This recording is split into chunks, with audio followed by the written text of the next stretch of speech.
Maraş'tan bir haber geldi.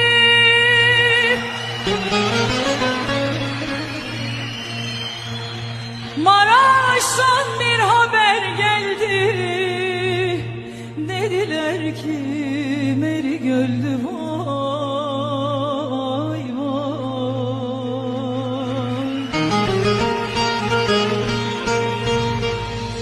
Keşke Meri gölmeseydi, keşke Meri gölmeseydi, kırılaydı elim kolum, vah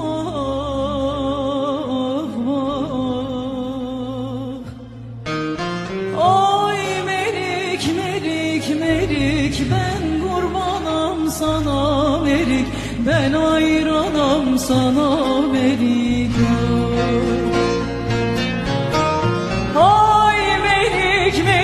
Merik, ben kurbanım sana Merik, ben ayranım sana Merik.